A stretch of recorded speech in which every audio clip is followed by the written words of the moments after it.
One of the things that has been true of this community for years is just how vital, rich, deep, and capable the local financial community is. We take the needs of the state and local governments and connect them with the capital markets where they can issue debt and find investors interested in purchasing their debt.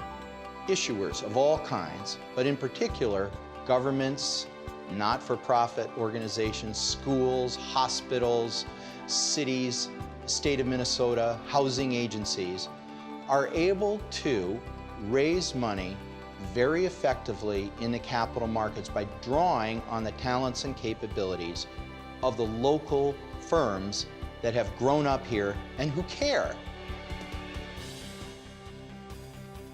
When a community is on the move, everybody tends to want to be on the move with the community. It's been kind of quiet around here in the Twin Cities for the last few years, so we're ready to go and ramp up and put some more people back to work. You have to look at the economic impact of the stadium, and that's a story that's going to play out over a long period of time. The job market is impacted in so many different ways. It's everything from, the construction workers on to the architectural design folks to the PR folks to the marketing folks. I mean, you name it. There's the initial jobs of all the construction, not only for this stadium, but for the other pieces that evolve because of this stadium. But then beyond that, it is the employees that are going to be working in those jobs with restaurants and hospitality and hotel. It has a tremendous effect on the local economy. It will have a major impact on the jobs that will come from the construction project as well as once the stadium is open and operating. You've got suppliers and vendors who are going to supply product, and then you've got construction workers who are going to be very, very active over the next 3 years, working on a brand new Vikings stadium, working on refurbishing of Target Center.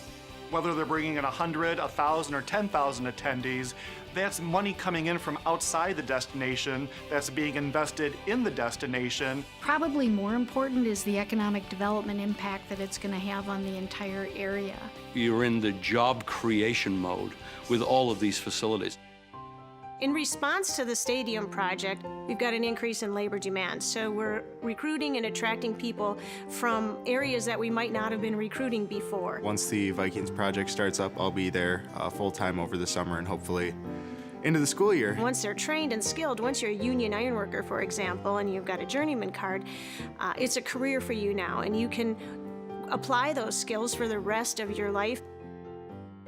It's like almost on a monthly basis, something new already is being attracted because of the new stadium. The opportunity to redefine that part of downtown as another economic development project, which will bring housing, which will bring commercial, which will bring retail. It's a growth opportunity for housing in downtown Minneapolis. It's an opportunity for commerce in downtown Minneapolis. It's an opportunity for entertainment and food and beverage and restaurants in downtown Minneapolis. Businesses, companies, people want to be located around this beautiful, iconic facility. So it's not just the fact that it's the sports teams and it's the events that we put inside of our stadiums downtown. It's all of the ancillary opportunities that grow out of that opportunity to refurbish Target Center, build a brand new stadium for the Vikings, and keep obviously supporting the Minnesota Twins in a brand new Target field immediately behind Target Center. The design is unique in the NFL, the largest pivoting glass doors in the world. 100 feet tall and 50 feet wide. When those doors are open, it's almost the length of a football field. This clear ETFE roof that you'll be able to kind of get that indoor-outdoor experience, which is very Minnesotan. You'll be able to see clouds, you'll be able to see sky, you'll be able to see sunlight. You're gonna feel like you're sitting outside. There's 20 feet of clear story glass surrounding it, bringing in a lot of light through the entire building. We've got 200 feet of glass on the entire west side of the building that opens to downtown Minneapolis and a view of the skyline. By bringing in those large associations, meetings, and conventions, that contributes significantly to the economic benefit of the city of Minneapolis. The more times that we sell out at 20,000 people for all of the events that we bring into this building, Obviously, 3% of all of that goes back to the city of Minneapolis. Delegates come in and stay at hotels, eat at restaurants, attend sporting events, attend the theater, shop, and go to bars and nightclubs. So it drives an economic engine that allows the city of Minneapolis to invest more.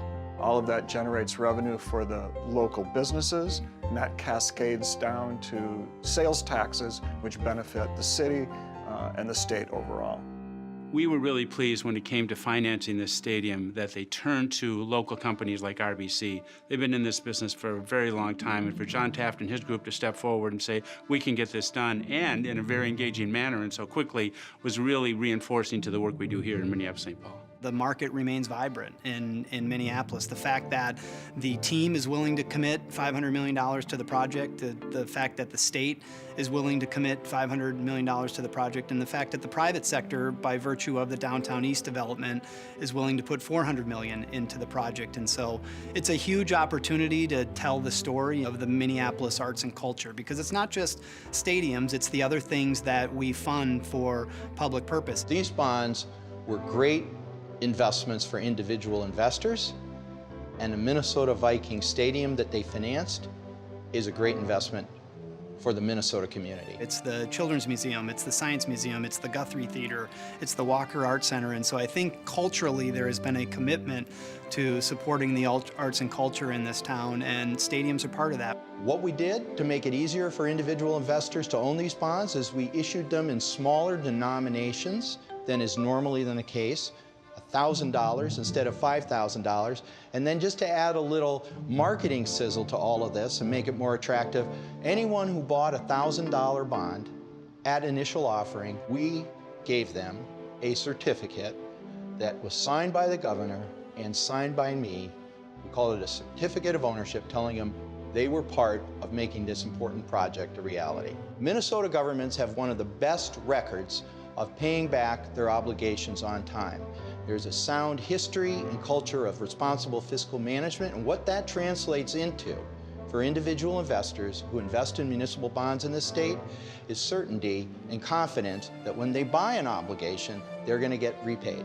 It's a classic example of how investors can do well, earning a 4% tax-free return from an issuer that's creditworthy, the state of Minnesota, and still giving money to a project that's going to be part of improving the quality of life, knowing that when you buy a municipal bond, your money is going to produce something that's making your community a better place to live.